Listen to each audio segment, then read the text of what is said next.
సేవకుల దృష్టికిని ప్రజల దృష్టికిని మిక్కిలి గొప్పవాడయ్యాడంట. ఎవరి దృష్టికి? గమనించండి, మోషే ఎవరంటే మోషే సొంత దేశం ఐగుప్తు దేశం కాదు. వాళ్ళు అక్కడికి ఎందుకు వెళ్ళారు? యాకోబు ఆ 70 మందితో వెళ్ళారు. యాకోబుతో కలిసి యోసేపుతో కలిసి యోసేపు కలిసి మొత్తం 70 మంది అయ్యారు. అలాగలగా ఆ ఇశ్రాయేలు అక్కడ ఉండిపోయారు. వాళ్ళు ఆ రోజు రోజుకి ఆ కుటుంబాలు కొద్ది కొద్దిగా వృద్ధిలోకి వచ్చింది. అంటే ఆ వృద్ధిలోకి వచ్చిన తర్వాత ఏం జరిగిందంటే వాళ్ళని బానిసలుగా వాడుకోవడం ప్రారంభించారు ఎగిప్తీయులు. ఆ టైంలో వాళ్ళందరూ ఎవరైనా బానిసలు. ఎవరైనా చెప్పండి, బానిసలు.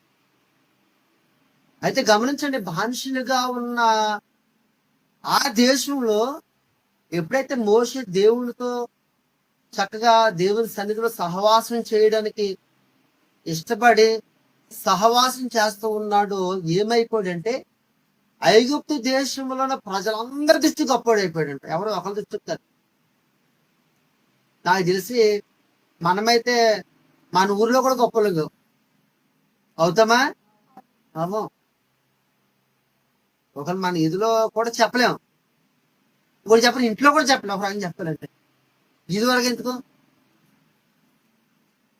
మన ఊర్లో పక్కన పెట్టేయండి, మన ఇదిలో పక్కన పెట్టేయండి, మన ఇంట్లో కూడా మనం ఎలా ఉండని చెప్పండి.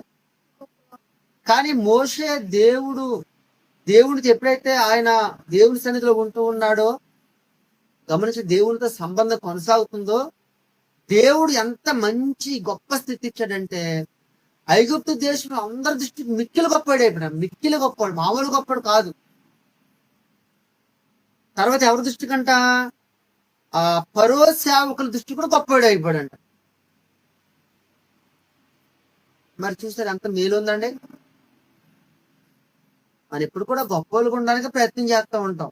అందరిలో ఒక మంచి పేరు సంపాదించుకోవడానికి, ఒక మంచి స్థాయి సంపాదించుకోవడానికి మనం ఏం చేస్తామంటే మంచి ఇల్లు కట్టుకుంటే గొప్పలు అవుతాం అనుకోండి. ఇల్లు కట్టు గొప్పలే అవ్వండి. ఒక మంచి కారు కొనుక్కుని గొప్పలు, మంచి కారు కొనుక్కుని గొప్పలు అవ్వం. లేకపోతే డబ్బులు సంపాదిస్తే గొప్పలు అవుతాం అనుకుంటాం. ఆ గొప్పతనం చెప్పండి. అది వెళ్ళకూడుతున్నాను, నాకు డబ్బులు ఉన్నాయి అనుకోండి. ఒకవేళ మీలో ఎవరు బాగా డబ్బులు ఉన్నాయి, ఆ డబ్బులు ఉన్న రోజులు మిమ్మల్ని ప్రజలు ఎక్కడ పెడతారు? అమ్మా పక్కన కాదు, నీకు డబ్బులు ఉన్న రోజులు